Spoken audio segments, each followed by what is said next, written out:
عودة حمدي ووفاء لمصر. حضور حمدي ووفاء فرح حسن حوارات. سر الإثارة والتشويق دايما في كل فيديوهات عيلة حوارات. وليه ما كشفتش عن حضور حمدي ووفاء؟ ليه ما كشفتش عن حضور حمدي ووفاء في الحنة وفي الفرح النهاردة أو الدخلة؟ تفاصيل كتير هنشوفها النهاردة عن عيلة حوارات وعيلة حمدي ووفاء اللي دايما بتتميز بالمفاجآت والإثارة والتشويق والغموض في كل فيديو بينزلوه. هنشوف النهاردة الإطلالات الجميلة لعيلة حوارات والفرح والأهل والحبايب اللي كانوا موجودين ومشاهير السوشيال ميديا اللي كانوا موجودين، وإطلالة سحر وأولادها وإطلالة أولاد أم زياد ومحمد.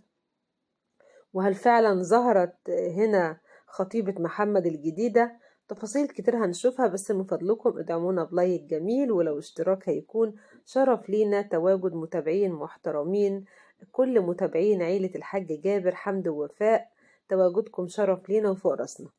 عيلة حمدي ووفاء وعيلة حوارات من مشاهير السوشيال ميديا، من الناس اللي ليهم قاعدة جماهيرية تمتد الوطن العربي. ناس كتير جدا جدا بتحبهم وبتستنى فيديوهاتهم.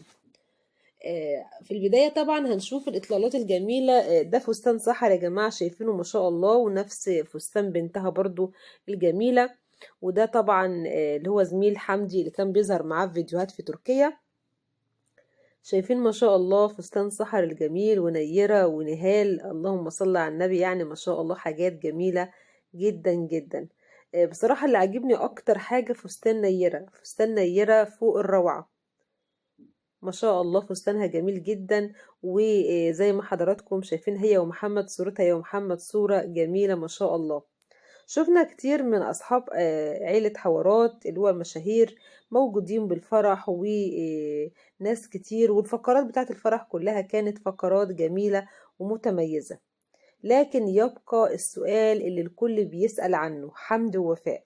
حمدي ووفاء الناس كلها عمالة تتكلم على حمدي ووفاء. هو معقول ان يعملوا الفرح وحمدي ما يحضرش؟ طيب، ناس تقولك احنا سمعنا صوت حمدي في الفرح، بس حمدي الكاميرات ما كانتش متسلطة عليه. هل ده هم قاصدين ولا لا؟ هل هم اللي قاصدين ان حمدي ما يجيش في الصور؟ هل في صور هم وفيديوهات مصورينها والفيديوهات دي هتظهر بعد شوية؟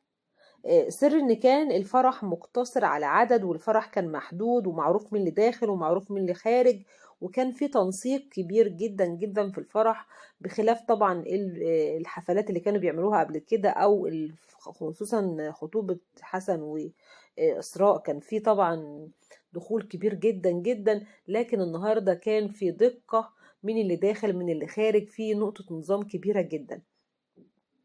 الكل عمال يتكلم ان حمدي جه وان حمدي حضر الفرح وان هما ما صوروهوش، والفيديوهات دي هتظهر بعد كده بعد ما حمدي يسافر.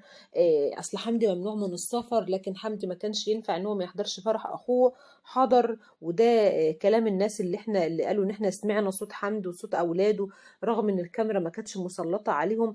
والله يا جماعة احنا نتمنى يكون حمدي حضر ونتمنى يكون حمدي معاهم، لكن احنا ما شفناش في الصور ان حمدي حضر، او ما شفناش في اللقطات اللي ظهرت ان حمدي حضر. في لقطات بقى هم هيظهروها لسه، في فيديوهات هم هيظهروها لسه بعد ما حمدي يسافر. فاكرين لما كانت وفاء نازله مصر والفيديوهات دي ما نزلتش، قال اصلا بعد ما وفاء رجعت تاني دبي، يعني نزلت مصر وصورت فيديوهات وما نزلوهاش. دايما بينزلوا الفيديوهات بأثر رجعي كده بعد ما يعملوا الحدث، بعدها ينزلوه. في النهاية ألف مبروك لحسن.